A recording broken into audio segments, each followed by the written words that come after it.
One more thing I wanted to talk about.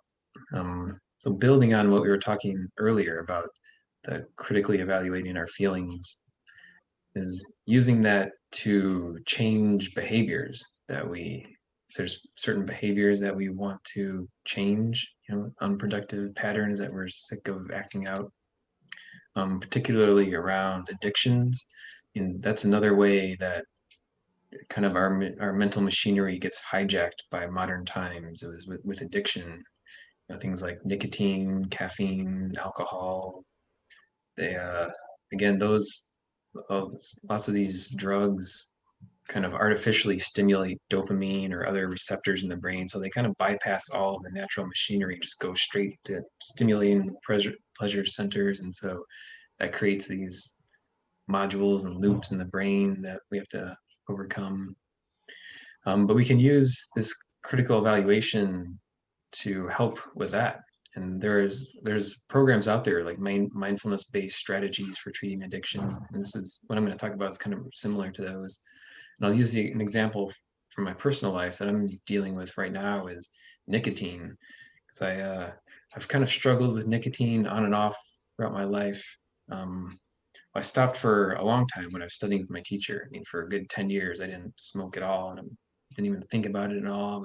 Thought I was done with it. But then I moved to Costa Rica, and I started dating someone who smoked, and so then I started smoking too, and then it kind of worked its way back into my brain for a couple years. I was kind of smoking on and off.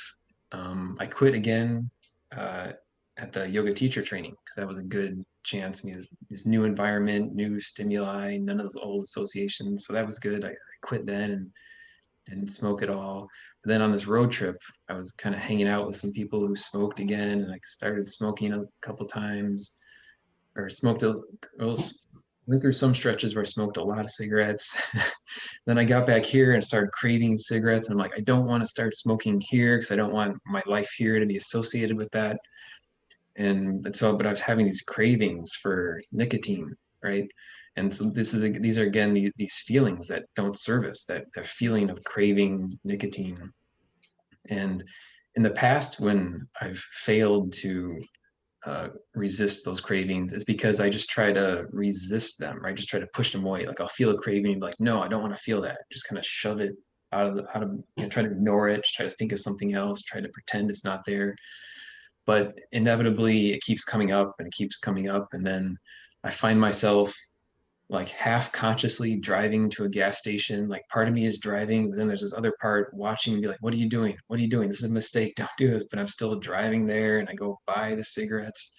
And then I get home and I'm like, this is a mistake. I shouldn't be doing this. But still, this other part of me just lights up that first cigarette. And then I'm like halfway through it and I'm like, this is disgusting. Why am I doing this?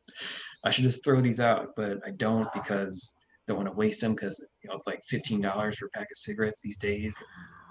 So then it's just this whole mental thing. But so this time I'm trying a different approach. Instead of trying to push away the craving, it's like when it comes up, just sit with it. And so there's a technique called RAIN. I don't know if you've heard of that. RAIN stands for recognition, acceptance, investigation, and then non-identification. So recognition, the first step, like realizing, oh, I'm having this craving for nicotine, right? I'm having this craving for cigarette. And then so that's the first step, recognition. And then acceptance. Just instead of trying to push it away, just accepting, okay, I'm feeling this craving. And then investigation. So this is what I was talking about before, like critically evaluating that feeling. Like, okay, where am I feeling this? What's the texture? And and also, so if there is some kind of craving like this you want to investigate, think through, like really sit with it and imagine what it would be like to indulge the craving, like walk through that in my head, so like I was saying, imagine remembering what it's like in the past when I indulge it and go buy these cigarettes and then hate it and feel bad about it and feel bad about myself and don't even really enjoy it, and it's just disgusting, and then my hands smell like smoke and my hair smells like smoke, and it's in it tastes like smoke. And so this has really been helping this time. So and just by indulging the thought, when the thought comes up, don't I'm not trying to fight it, just really investigating it, really fully examining it, fully feeling it. And then just like it says in the books, like it's then I don't wind up later half consciously driving and going to get the cigarettes, because I'm allowing the craving to just kind of express itself and dealing with it and um, investigating it and kind of breaking that cycle instead of just trying to repress it. So that's I don't know if anyone has any addictions or cravings you're struggling with. This is a process that can help apply mindfulness to changing behaviors that we don't want to change. So is it working for you? Are you Yeah. feeling so you're having success in not driving to the store and Yeah. buying them? And the cravings are getting less. They're lessening intensity and frequency. And this is kind of different because it wasn't a really strong addiction, you know. I mean, I think like if someone was treating a lifelong smoker, they probably you can use these mindfulness techniques also, but also they'd probably supplement them with nicotine replacement and other things as well, because Yeah, because it's a I mean, right. it's physical, it's physiological. It you Yeah. are your body is feeling withdrawals without the nicotine. So it's not just a mind Right. thing. It's a body thing as well, which I would imagine is harder. I think that's probably why quitting smoking is so hard for people. Hmm. But isn't it true, don't you think, that some people have a tendency to be have more of an addictive personality than other people? Sure. And I definitely have an addictive personality. Yeah. I struggle with that in many things, like sugar. I've talked about Mhm, caffeine, uh, mhm. not alcohol in the past, not so much now anymore. But yeah, I mean, all those things. Definitely, some people have addictive personalities, and some people less.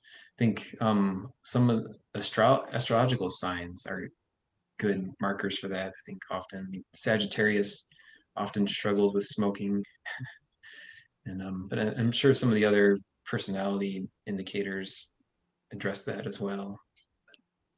Yeah. Interesting. Hmm. But but yeah, and there's studies that have shown this, like, how mindfulness-based approaches for treating addiction are just as effective as anything else out there that's being used. So Wow. Nice. yeah.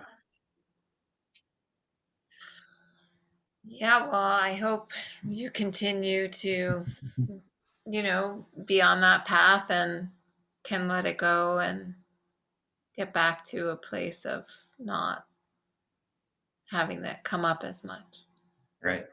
And that's the other thing, because I talked about this a couple weeks ago with about how our behaviors are driven by feelings. And so if there's some pattern, some behavior we want to change, instead of just fighting the behavior we want, fighting the feeling that we don't want, cultivate the opposite feeling. So think about how it feels good to not smoke, and feed. So it's all about, there's these different loops of feelings and then rewards and feelings and rewards.